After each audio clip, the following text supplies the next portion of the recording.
All right. If that didn't work, no. All right.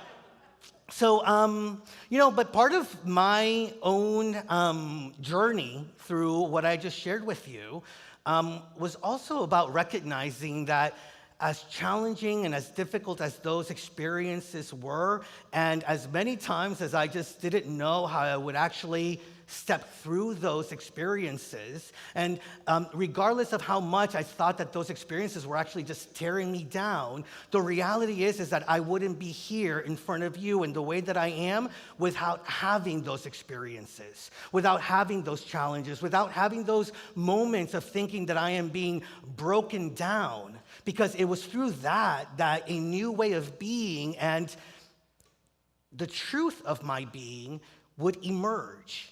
And sometimes, not sometimes, in life, there are moments that really crack us open. And if we allow ourselves to really allow those moments to not necessarily get the best of us, but I've shared with you, for us to get the best of those moments, we are able to shine our light even more fully as a result of those cracks. We are able to live more fully into the truth of our oneness with the divine. We are able to welcome in all of those things that we are envisioning for ourselves to live in greater and greater ways. And so in so many deep and beautiful and powerful ways, the things that we believe are breaking us up are really breaking through or allowing us to break through with our light. And it reminds us, and it reminds me, that in the midst of all the chaos, in the midst of all the messiness, in the midst of all the things that sometimes just don't feel good, and how many of you have things in your life that just don't feel good? And if you don't, turn on the TV. Right? I mean, it's a reality, because it is an individual thing and it is a collective thing. It's just part of the human journey. And so many times I think that we get so bogged down, even when we first arrive at Unity, it was like, everything's going to be great, everything's going to be positive. And there's a part in us that doesn't want to believe that there are these challenges and things that are happening. And it's just a part of life. And the more that we get attuned to recognizing that challenges may rise up and everything within us is already set up to not only move through the challenges, but be able to thrive and rise up as a result of the challenges. And the more that we get to remember the truth that in this, even here, in the messiness, God is, and even now, through the messiness, I am becoming that which I am meant to be. Can you get a sense of that? So say this with me. I want us to affirm this a couple of times today. Even here, God is. Say it with me. Even here, God is. Even now, I am becoming. Even now, I am becoming. See, the things that sometimes make us feel like we're coming undone, the times when life feels like it's just changing too quickly, right? Like that the ground is shifting beneath our feet. And Mirabai Starr in Ordinary Mysticism actually calls it like the scaffolding collapsing while we're on it. How many of you have experienced some of that in your life? Many of us have. And in big and small ways, those are experiences that really invite us to question ourselves. What's in this experience? What's in this moment? What is the potential that is here that will allow me to not only move through it, but grow through it and grow closer to God and my faith through it? How many of you have been through heartbreak? How many of you have been through loss? How many of you have been through change, through identity shifts, right?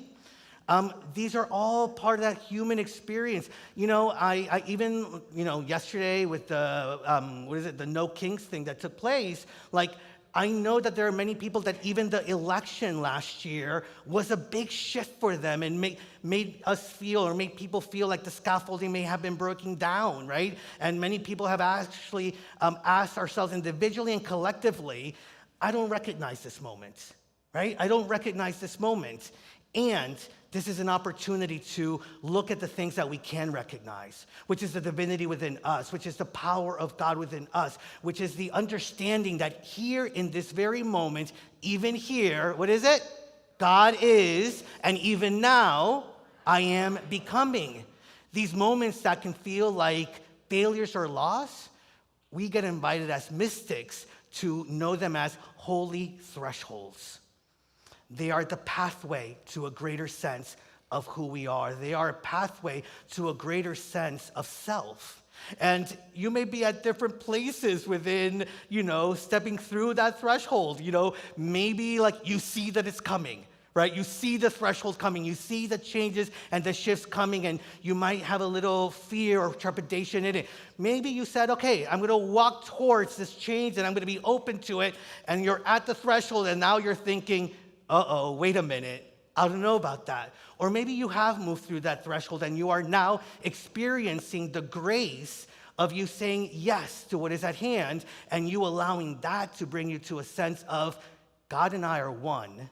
There's nothing I can't move through that won't bring me into a greater sense of the power, the beauty, the joy, the grace, the strength that is within me.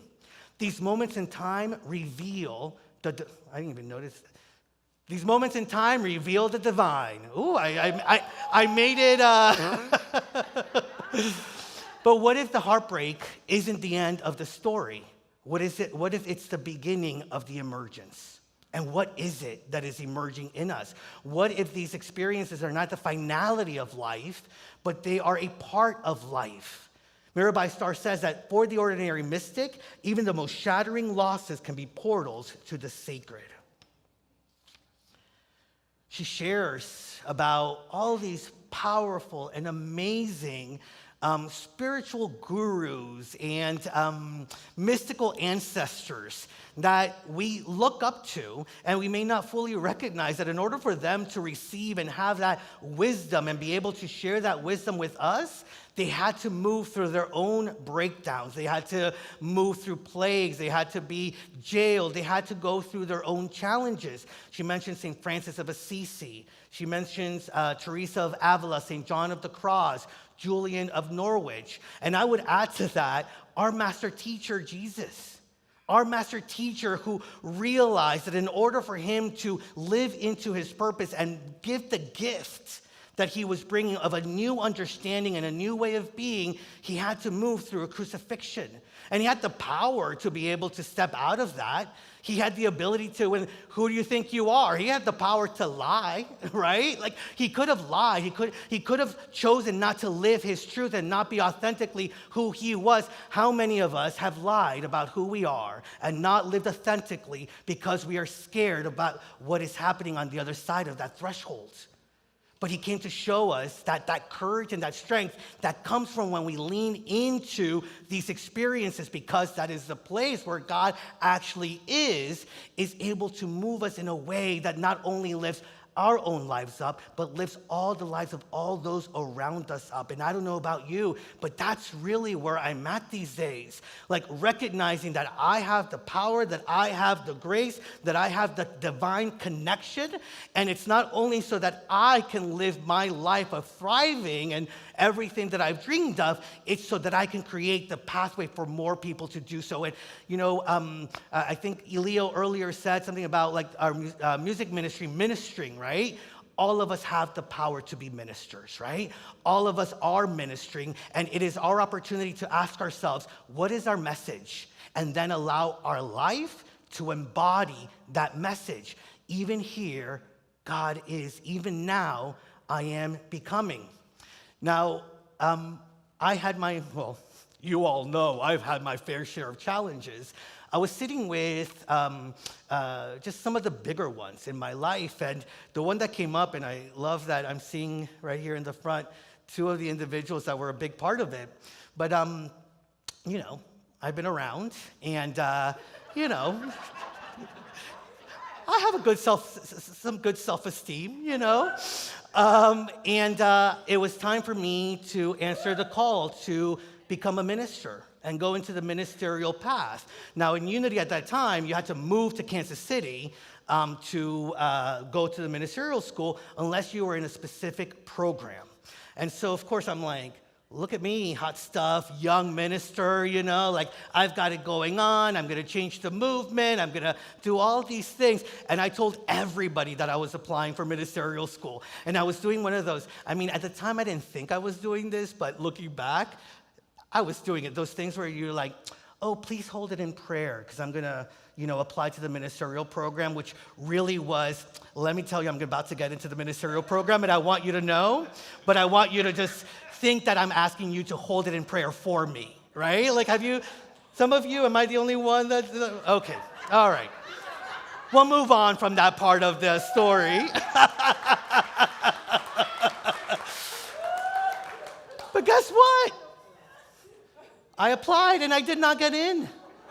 I did not get in, and I had told everybody that I would. And it was based on a technicality.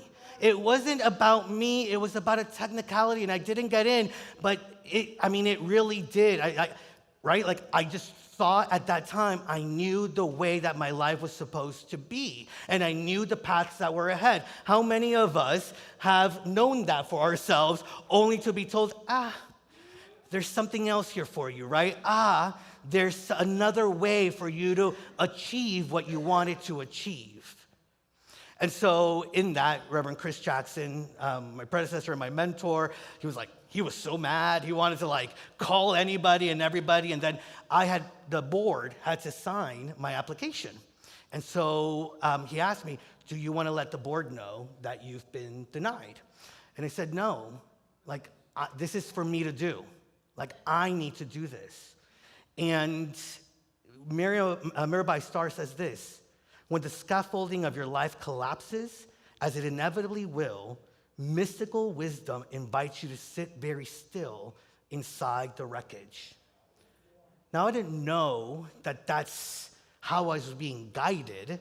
I just knew that I was guided to be the one to stand in front of the board, bawling, if you remember, in the middle of this big room, right in the middle of the room, and the whole board sitting there, and me just letting them know through tears, through crying, through a broken heart, that I wasn't allowed into the ministerial program. And something in me did have the foresight to ask, what is this all about, right? Why is this happening? Why is this breakdown taking place? And it really invited me to look at all the possibilities of what was at hand, from, hey, how about you be a little bit more humble, right? And not the humility, that false humility that says, oh, everybody is worthy of something, but not me. That humility of saying, my path is my path, and there are things that come up. And I may not have full control over the things that come up, but I have full control of how I deal with it, how I relate to it, and how I allow myself to know God more fully through it. And it also invited me to recognize, wait a minute, I'm not being ordained by an institution. I've already been ordained by God. It invited me to stop looking outside for validation, and reminded me that the validation came from the sense of worthiness that was within me. Now listen, I'm still working on some of that, right? But it was one of the most important lessons that I learned. And it was only an important lesson because something within me said, there's something here. Right? Instead of allowing this to break me, I'm going to see what is at hand and what is the ways in which I can use this for my enhancement, for my deepening, for my ministry, right? And I've mentioned to all of you, we are all ministers. And so look at the challenges, look at the difficulties, look at the things that don't feel good within your life, look at the things that you feel are getting the best of you and breaking you down, and know that it is to make your ministry and who you are a greater example of what is possible in and with and through the power of God. Even here, God is, even now, I am becoming.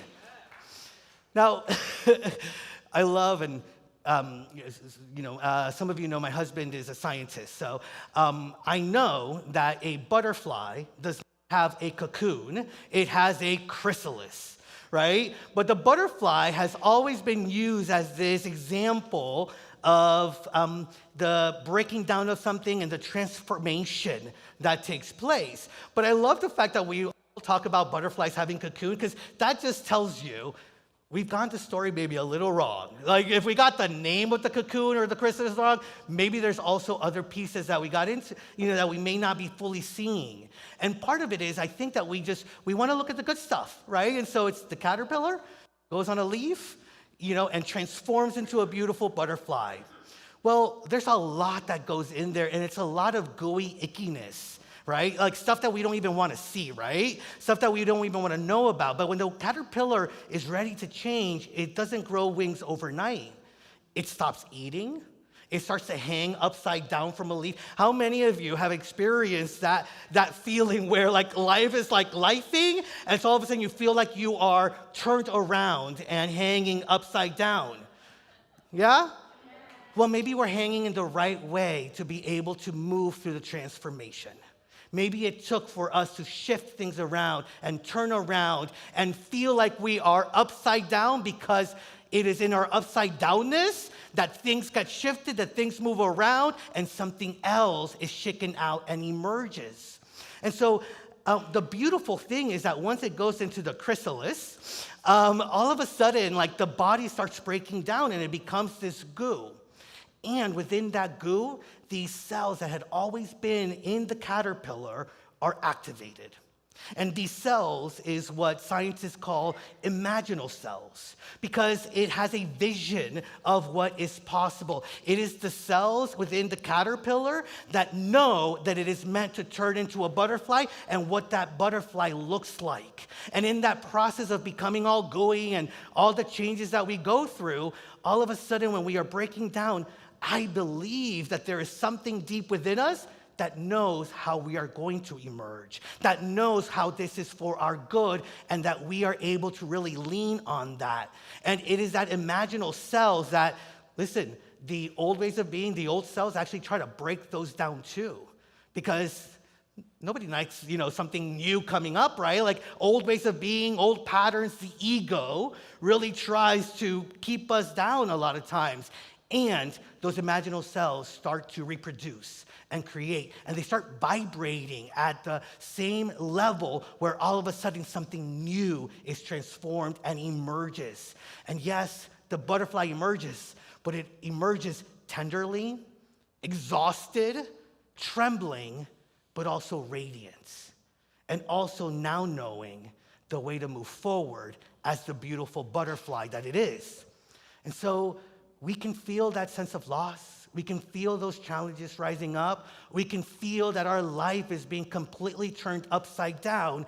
And sacred alchemy will say, that's because there is greatness within you that is seeking to be expressed.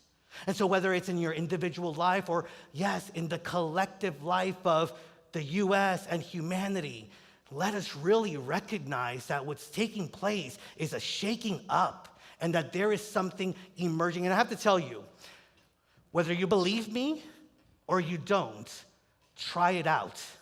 Because the reality is that I will go through life in a much more grace-filled way when I believe that to be the case, when I believe that there is good emerging. And the more that I allow myself to believe it, even in moments where, or just try it out in moments that I don't believe it, I get the response, I get shared. The wisdom of the ancestors, the mystical ancestors tell me, no, this is the way you are going to share your light. This is the way that we are all cracking so that more of the truth of our being can be shared and expressed. This is not only nature's story, I believe this is our story. And that there are seasons in our lives that feel like we're in the chrysalis. There are seasons in our life where we feel like things are breaking down and that we are dissolving. And as much as we can, when we take a step back, when we trust in the power of the divine and allow ourselves into that sacred alchemy, we will know the reasons why we were meant to go through that so that we can live in a more powerful way. And Mirabai Starr says, there is a deeper knowing inside this construction. It draws you to connect with community, to find your people and lift them up, to ask for help and receive it humbly. It compels you to listen for the wisdom of the ancestors whispering through your genetic heritage and your spiritual lineage. The ones who have come before you are singing you into wholeness. The imaginal selves of your souls, the divine ideas that are embedded within that Christ nature that you are, that new consciousness that is emerging, the next best version of you is beginning to awake. They're turning the frequencies of your life to the level and the vibration of the butterfly. And they are whispering to you, you're not dying. This is not getting the best of you. You are transforming. You're not breaking down, you're breaking open. And what's emerging will fly. What's emerging is powerful. And so let us look at those things that are causing us pain right now. Let us be okay with living through some of that so that we can move through the threshold to what is at the other side. Transformation is messy, it is sacred, it is real, it is vulnerable. And so how do we move through it with grace rather than fear? I believe that first we have to acknowledge our pain.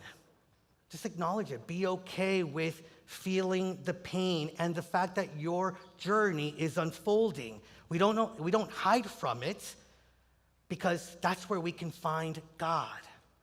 If we hide from the challenges, we are hiding ourselves from the power of God within those challenges. We surrender to what is rather than cling to what could have been. And we trust the same divine intelligence that forms that butterfly is the same one that will rise from our grief, our confusion, and our surrender. Because it has, it is, and it will. And we let ourselves be loved and be seen through it. And through that, we love ourselves more fully and see ourselves through it. Every crack becomes a doorway to grace. Because why? Even here, God is. Even now, I am becoming.